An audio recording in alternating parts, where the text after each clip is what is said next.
وعلیکم ورحمۃ اللہ وبرکاتہ۔ الحمد للہ وکفا وسلام علی عبادہ الذین اصطفیٰ، اما بعد۔ اعوذ باللہ من الشیطان الرجیم، بسم اللہ الرحمن الرحیم۔ من عمل صالحا من ذکر او انثی وهو مؤمن فَلَنُحْيِيَنَّهُ حَيَاةً طَيِّبَةً وَلَنَجْزِيَنَّهُمْ أَجْرَهُمْ بِأَحْسَنِ مَا كَانُوا يَعْمَلُونَ۔ صدق اللہ العظیم۔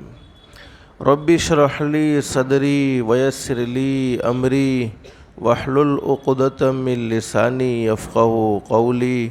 سبحانک لا علم لنا الا ما علمتنا انک انت العلیم الحکیم۔ درود شریف پڑھ لے۔ اللہم صلی علی محمد وعلی آل محمد کما صلیت علی ابراہیم وعلی آل ابراہیم انک حمید مجید۔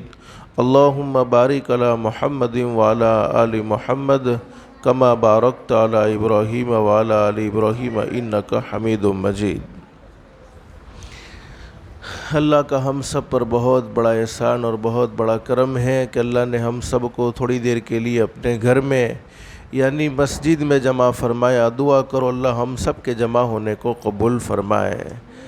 اللہ سے دل سے دعا کر لو، اللہ تو نے اپنے فضل و کرم سے ہمیں مسجد میں جمع فرمایا، اللہ کے لیے کوئی مشکل نہیں، اللہ ہم سب کو جنت الفردوس میں بھی جمع فرمائے۔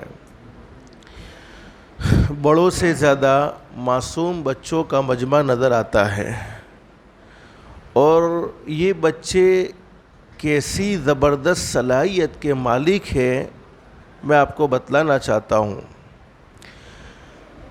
اللہ پاک نے بچوں کو کیسی عقل سلیم نصیب فرمائی ہوئی ہوتی ہے۔ ہمارے علاقے میں احمد آباد شہر کے اندر جوا پورہ میں ایک مسجد ہے، مسجد جمعہ۔ مسجد جمعہ میں ایک مرتبہ ہوا ایسا کہ بہت سے لوگ نماز پڑھنے کے لیے آئے۔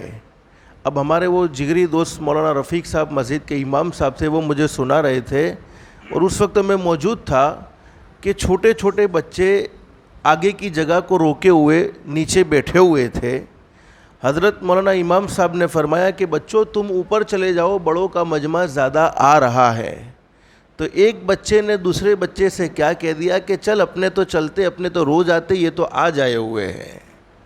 ارے سمجھے کہ نہیں سمجھے؟ یعنی بچوں کو کیسی زبردست اللہ نے عقل دی ہے کہ ہم تو روز کے نماز پڑھنے والے ہیں، ہم تو روزانہ نماز پڑھتے ہیں، یہ تو آج آئے ہیں، انہیں جگہ دے دو، ہم اوپر چلے جاتے ہیں۔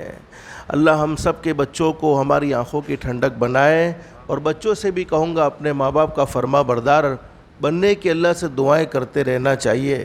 دیکھو آج چونکہ بہت سارے زیادہ بچے بھی ہیں، جوان بھی ہیں، بڑی عمر کے لوگ بھی موجود ہیں، اصل اللہ پاک نے ہمیں دنیا کی زندگی نصیب فرمائی ہے۔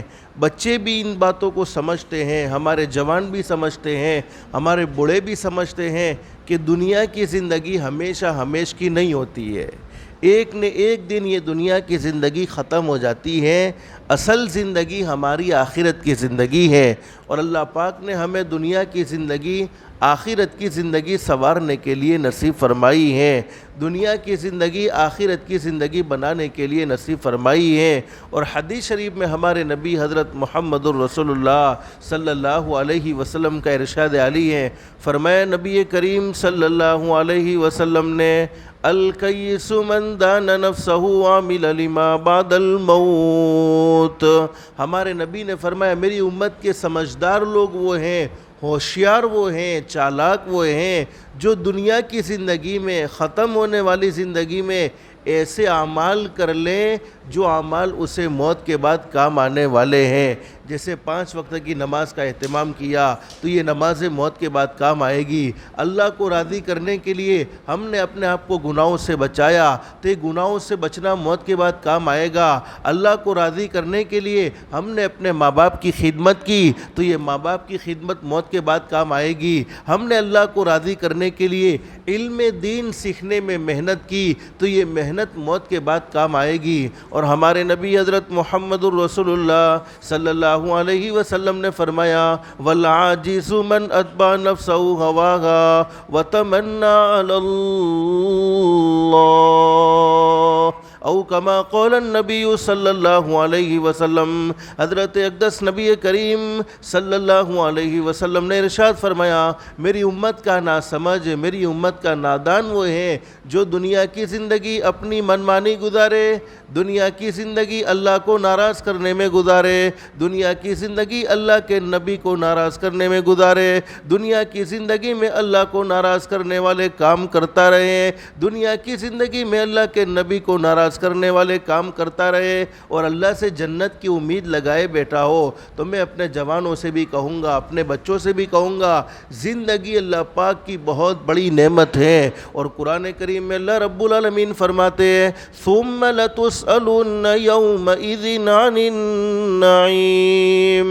اللہ فرماتے دنیا کی مختصر سی زندگی میں جتنی نعمتیں تمہیں ملی ہیں کل تمام کی تمام نعمتوں کے بارے میں سوال ہونا ہے کہ تم نے فلانی نعمت کا کیا حق ادا کیا، تم نے فلانی نعمت کا کیا حق ادا کیا، تم نے فلانی نعمت کا کیا حق ادا کیا۔ اللہ پاک نے زندگی نصیب فرمائی تو زندگی کا کیا حق ادا کیا، اللہ پاک نے جوانی نصیب فرمائی تو جوانی کا کیا حق ادا کیا، اللہ پاک نے صحت اور تندرستی نصیب فرمائی تو صحت اور تندرستی کا کیا حق ادا کیا۔ اللہ پاک نے قرآن کریم کی دولت سے مالا مال فرمایا تو قرآن کریم کا تم نے کیا حق ادا کیا۔ اللہ رب العالمین نے ایمان جیسی عظیم دولت سے مالا مال فرمایا تو تم نے ایمان کا کیا حق ادا کیا، یعنی اپنی زندگی کو ایمانی زندگی گزاری یا اپنی زندگی کو غیروں کے طریقے پر گزاری۔ تو حقیقت یہ ہے میرے بھائیوں، میرے جوانوں، میرے بچوں، زندگی اللہ رب العالمین کی ایک خوبصورت نعمت ہے۔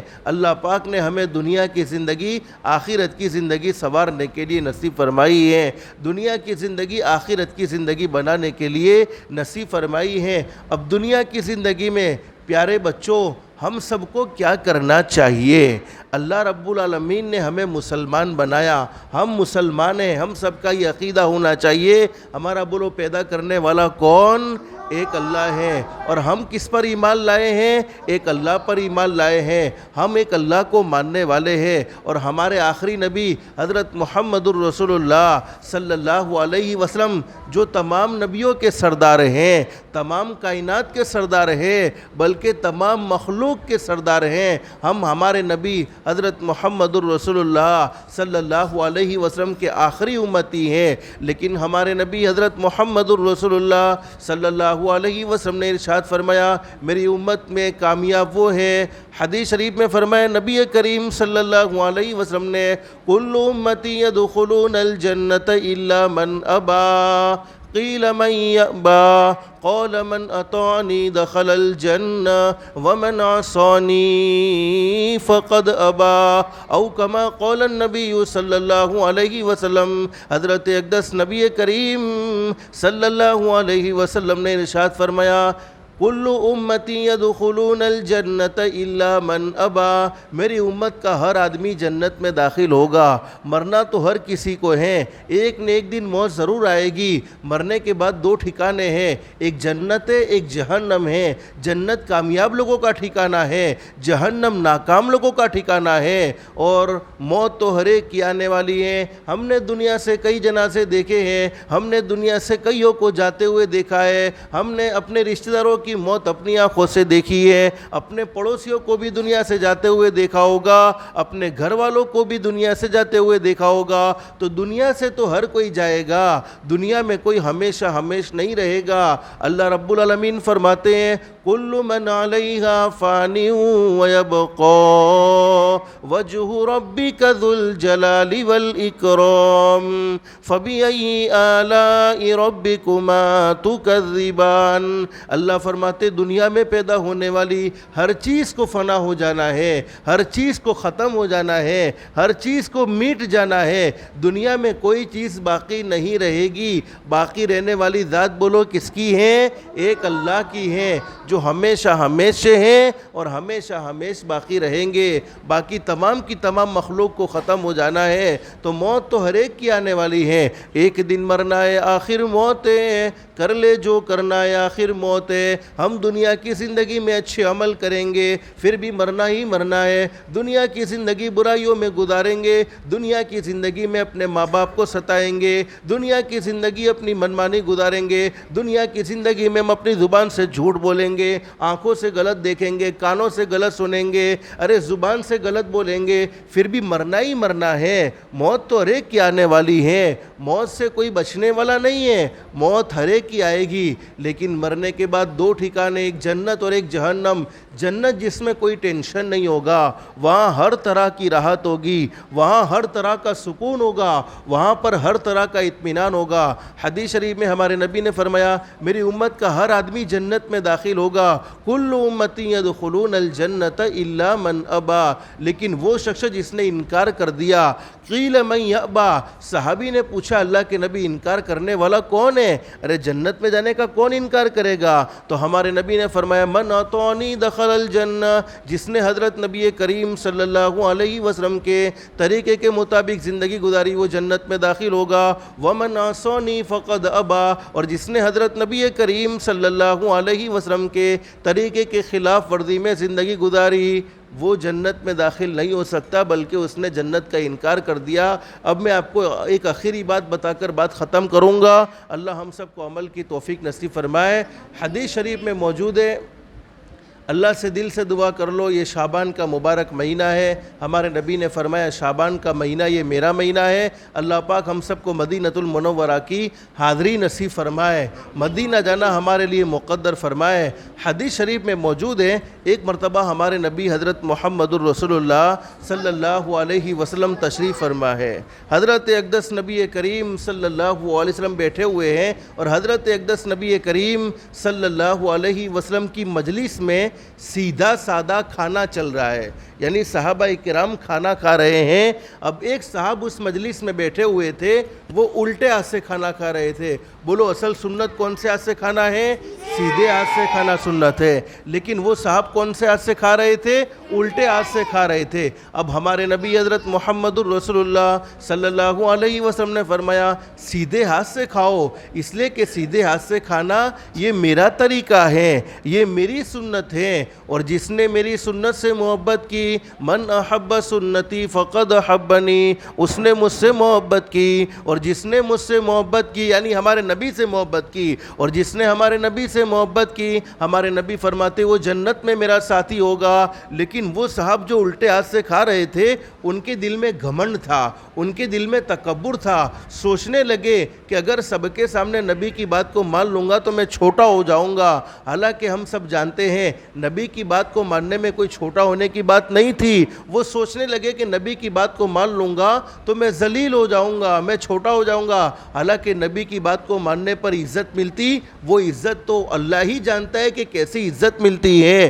نبی کی فرما برداری پر کیسا مقام ملتا ہے۔ لیکن دل میں یہ خیال آ گیا کہ سب کے سامنے اگر نبی کی بات کو مان لیتا ہوں تو میں چھوٹا ہو جاؤں گا، ذلیل ہو جاؤں گا۔ اب حضرت اقدس نبی کریم صلی اللہ علیہ وسلم نے فرمایا اللہ کے بندے سیدھے ہاتھ سے کھاؤ، اس لیے کہ سیدھے ہاتھ سے کھانا یہ میرا طریقہ ہے، یہ میری سنت ہے، اور جس نے میری سنت سے محبت کی اس نے مجھ سے محبت کی، اور جس نے مجھ سے محبت کی وہ جنت میں میرا ساتھی ہوگا۔ اب وہ صاحب نے کہہ دیا اللہ کے نبی اصل معاملہ یہ ہے کہ میرے سیدھے ہاتھ میں تکلیف ہے، سیدھا ہاتھ کام کرتا نہیں ہے۔ حالانکہ تکلیف نہیں تھی، دل میں گھمنڈ تھا، سوچ یہ تھی کہ سب کے سامنے نبی کی بات کو مان لی تو میں چھوٹا ہو جاؤں گا, ذلیل ہو جاؤں گا. حضرت اقدس نے فرمایا اللہ کے بندے آپ کی مرضی, اگر سیدھا ہاتھ درست ہے تو سیدھے ہاتھ سے کھاؤ, ورنہ آپ کی مرضی. علماء نے لکھا ہے کہ کھانا کھا کر فارغ ہوا, سیدھا ہاتھ ہمیشہ ہمیش کے لیے بیکار ہو گیا. صرف گھمنڈ کی وجہ سے ایک سنت کو ٹھکرایا, گھمنڈ کی وجہ سے حضرت اقدس نبی کریم صلی اللہ علیہ وسلم کے ایک فرمان کو ٹھکرایا, جس کے نتیجے میں سیدھا ہاتھ ہمیشہ ہمیش کے لیے بیکار ہو گیا. اس لیے بہت اچھی بات کہی ہے, محمد کے طریقے سے صلی اللہ علیہ وسلم, محمد کے طریقے سے قدم جو بھی ہٹائے گا,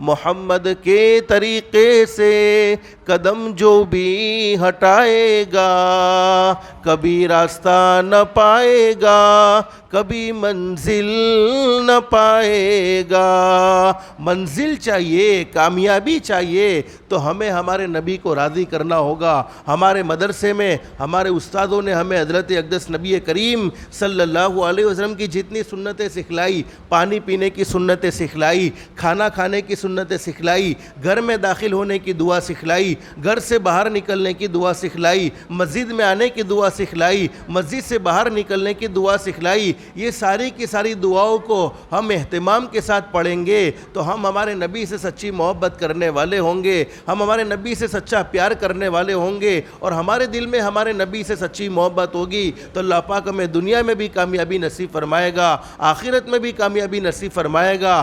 حدیث شریف میں موجود ہے, اسی کے بالمقابل ایک واقعہ ذکر کیا ہے. ایک صحابی جن کے سیدھے ہاتھ میں تکلیف تھی, سیدھا ہاتھ کام نہیں کرتا تھا, بہت سے علاج کیے, طبیبوں کو بتایا, حکیموں کو بتایا, لیکن کوئی فائدہ نہیں ہوا. پریشان ہو کر حضرت نبی کریم صلی اللہ علیہ وسلم کی خدمت میں حاضر ہوئے, اور حضرت اقدس نبی کریم صلی اللہ علیہ وسلم کی خدمت میں, حضرت اقدس نبی کریم صلی اللہ علیہ وسلم کی مجلس میں صحابہ کرام کھجوریں کھا رہے ہیں, اور حضرت اقدس نبی کریم صلی اللہ علیہ وسلم کی مجلس میں وہ صحابی تشریف لائے, وہ بھی کھجوریں کھانے میں شامل ہو گئے, لیکن وہ الٹے ہاتھ سے کھجوریں کھا رہے ہیں, سیدھے ہاتھ سے نہیں کھا رہے. کیوں؟ اس لیے کہ ان کے سیدھے ہاتھ میں تکلیف ہے, سیدھا ہاتھ کام نہیں کرتا. بہت سے علاج کیے لیکن سیدھے ہاتھ میں راحت نہ ہوئی. حضرت اقدس نبی کریم صلی اللہ علیہ وسلم نے فرمایا, اللہ کے بندے, اللہ کی نعمتیں کھا رہے ہو, سیدھے ہاتھ سے کھاؤ, اس لیے کہ سیدھے ہاتھ سے کھانا یہ میرا طریقہ ہے, یہ میری سنت ہے, اور جس نے میری سنت سے محبت کی اس نے مجھ سے محبت کی, اور جس نے مجھ سے محبت کی وہ جنت میں میرا ساتھی ہوگا. اب صحابی کو تو حقیقت میں سیدھے ہاتھ میں تکلیف تھی, صحابی کا تو ہاتھ کام نہیں کرتا تھا.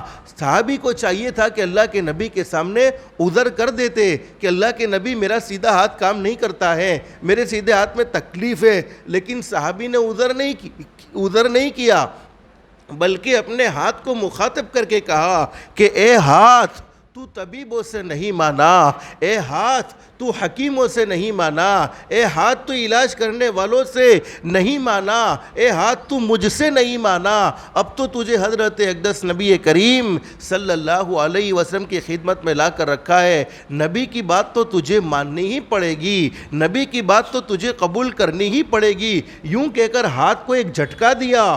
علماء نے لکھا کہ سیدھا ہاتھ درست ہو گیا اور سیدھا ہاتھ چلنے لگا. اب کھجوریں سیدھے ہاتھ سے کھانا شروع کر دیا, کھجوریں کھا کر فارغ ہوئے. حضرت اقدس نبی کریم صلی اللہ علیہ وسلم کے قریب آئے اور ہمارے نبی سے فرمایا, اللہ کے نبی, میرا ہرگز یہ مقصد نہ تھا کہ میں آپ کے سامنے بیٹھ کر آپ کی مخالفت کرتا, آپ کے دل کو ناراض کرتا, یہ میرا مقصد نہیں تھا. حقیقت حال تو یہ ہے, میرے سیدھے ہاتھ میں تکلیف تھی, سیدھا ہاتھ کام نہیں کرتا تھا, بہت سے علاج کیے, طبیبوں کو بتایا, حکیموں کو بتایا, کوئی فائدہ نہ ہوا. سوچا کہ آپ کی مجلس میں چلا جاؤں, آپ کوئی نسخہ بتلائیں, اس پر عمل کر لوں. الحمدللہ اتباع سنت کے جذبے نے مجھے شفا نصیب فرما دی. علماء نے دونوں نتیجے نکالے. جو لوگ اپنی زندگی کو حضرت اقدس نبی کریم صلی اللہ علیہ وسلم کے طریقے کے مطابق گزارتے ہیں, اللہ پاک ان سے بڑی بڑی بیماریوں کو دور رکھتے ہیں, بڑی بڑی بیماریوں سے محفوظ رکھتے ہیں. اور اگر بیماری لگ بھی جائے اور سنت کے مطابق زندگی گزارنے کا اہتمام کر لیتے ہیں تو اللہ پاک اپنے فضل و کرم سے شفا نصیب فرما دیتے ہیں۔ اور جو لوگ حضرت اقدس نبی کریم صلی اللہ علیہ وسلم کے طریقے کے خلاف ورزی میں زندگی گزارتے ہیں وہ دنیا کی زندگی میں بھی پریشان ہوتے ہیں اور آخرت کی زندگی میں اللہ ہم سب کی حفاظت فرمائے۔ اسی لیے بہت اچھی بات کہی ہے، نبی پاک کی سنت پہ جو عامل نہیں ہوتا وہ کچھ بھی کر رہا ہو کچھ اسے حاصل نہیں ہوتا۔ تو آج سے میں ہم سب کو، ہمارے سب بچے بیٹھے ہیں، جوان بیٹھے ہیں، بڑی عمر کے بیٹھے ہیں، ہم سب کو یہ باتیں طے کرنی ہے کہ ہم اپنی زندگی کو حضرت اقدس نبی کریم صلی اللہ علیہ وسلم کے طریقے کے مطابق گزاریں گے انشاءاللہ۔ ہماری نماز نبی کے طریقے کے مطابق ہوگی، ہمارا رمضان کا مہینہ نبی کے طریقے کے مطابق ہوگا، ماں باپ کے ساتھ ہمارا وہ سلوک ہوگا جو ہمارے نبی حضرت محمد الرسول اللہ صلی اللہ علیہ وسلم نے ہمیں کرنے کو کہا ہے، ہمارے پڑوسیوں کے ساتھ ہمارا وہ سلوک ہوگا، ہمارے رشتہ داروں کے ساتھ ہمارا وہ سلوک ہوگا، ہمارے اخلاق ایسے اخلاق ہوں گے جو ہمارے نبی کے اخلاق تھے، ہماری زبان ایسی سچی زبان ہوگی جیسی ہمارے نبی کی سچی زبان تھی، ہماری آنکھیں اتنی پاک صاف ہوگی کہ ہم کسی غلط چیز کو نہیں دیکھیں گے، نہ موبائل کا غلط استعمال کریں گے۔ دیکھو پیارے بچوں، جوانوں، اگر ہم اپنی آنکھوں سے غلط چیزوں کو دیکھتے ہیں آخرت کا وبال تو ہوتا ہی ہوتا ہے، لیکن دنیا کی زندگی میں بھی آنکھیں کمزور ہو جاتی ہیں، پھر وہ آنکھیں دیکھنے کے قابل نہیں رہتی، آنکھوں میں کئی بیماریاں پیدا ہو جاتی ہیں۔ اس لیے جتنا ہو سکے اپنے موبائل کا استعمال کم سے کم کرو، زیادہ تر اپنے موبائل کا استعمال نہ کرو۔ ہم مسلمان ہیں، اللہ نے ہمیں مسلمان بنایا ہے، مسلمان کے لیے ضروری ہے کہ اس کی زندگی اللہ کے احکام کے مطابق ہو، حضرت نبی کریم صلی اللہ علیہ وسلم کے طریقے کے مطابق ہو۔ اللہ سے دل سے دعا ہے اللہ ہم سب کو اللہ کے احکام کے مطابق حضرت نبی کریم صلی اللہ علیہ وسلم کے طریقے کے مطابق زندگی گزارنے کی توفیق و سعادت نصیب فرمائے۔ اللہ پاک ہم سب کو کہنے سننے سے زیادہ اخلاص، استخلاص، استقامت کے ساتھ عمل کی توفیق نصیب فرمائے۔ اللہ ہماری دنیا بھی بہتر سے بہتر بنائے، آخرت بھی بہتر سے بہتر بنائے۔ اللہ سے دل سے دعا کر لو، یہ رمضان کا مبارک مہینہ آنے والا مہینہ ہے، اللہ پاک ہم سب کو عافیت کے ساتھ گزارنے کی توفیق و سعادت نصیب فرمائے۔ آمین یا رب العالمین، وآخر دعوانا ان الحمد للہ رب العالمین۔